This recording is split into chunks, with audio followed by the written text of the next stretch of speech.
Super ambitieux. C'est vrai qu'on en parle énormément dans l'enseignement supérieur, d'intégrer les sujets environnementaux, écologiques, transition énergétique, transition écologique, etc. Mais la réalité, c'est que ça bouge lentement. Et d'avoir une école qui mobilise l'ensemble de CM2 pendant une semaine complète, c'est un énorme investissement. C'était extrêmement ambitieux.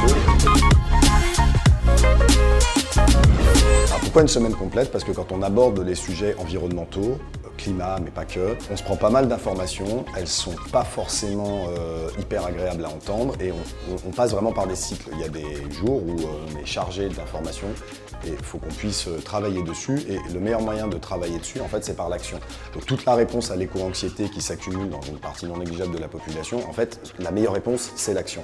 Donc si on avait essaimé des informations auprès des étudiantes et des étudiants tout au long de l'année, à certains moments, ils se seraient pris, par exemple, l'effet que tu peux avoir en sortir d'une fresque du climat ou d'une fresque du numérique, qui est quand même pas super optimiste, sans avoir la possibilité de faire ce qu'ils font aujourd'hui et ce qu'ils faisaient hier, c'est-à-dire de mettre leur talent, et Dieu sait qu'ils en ont en particulier sur la créativité et la communication, au service de la réponse à ces crises. Les objectifs de cette semaine, c'était vraiment d'équiper les étudiantes et les étudiants à la réalité du monde dans lequel ils vont vivre demain. Et c'est un monde complexe. Et les mondes complexes, ça nécessite de la pensée systémique. C'est-à-dire sortir de « j'ai un problème égale une solution, je l'applique et je l'applique en boucle, en optimisant et en faisant du réglage fin pour que ça soit de plus en plus efficace ». Parce que ça ne marche pas. Aujourd'hui, les problèmes sont globaux. Et ce sont des problèmes de système. Et donc, il faut une pensée systémique pour y répondre. Et c'est pour ça que les objectifs, c'était de leur amener une manière de penser, une manière d'appréhender en multicritères, une manière d'appréhender plusieurs sujets qui s'intermélangent les uns avec les autres pour voir comment les réponses aussi pouvaient être des réponses par l'action, par la réaction, plutôt que dire voilà, la solution à ce problème-là c'est ça, sujet suivant, passé. Donc c'était plutôt un équipement d'outillage intellectuel, je dirais, et de philosophie d'approche, plutôt que de dire voilà, sur ce sujet-là il faut un bilan carbone, sur ce sujet-là il faut tel type d'action. C'était pas très intéressant et ça serait faire insulte à leur intelligence.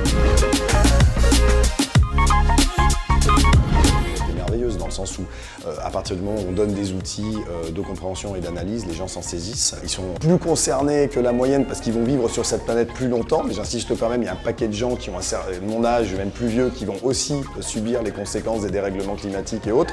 Donc remettre ça sur les épaules des étudiants et des jeunes, c'est un peu trop facile. Mais par contre, c'est vrai que ça les concerne.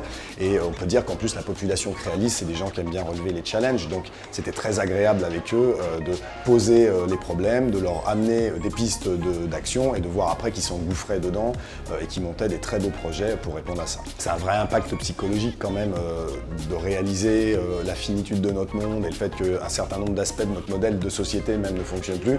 Donc il peut y avoir des réactions à des moments de rejet, il peut y avoir des réactions parfois même de colère, mais globalement la réaction elle a été extrêmement positive et intéressante.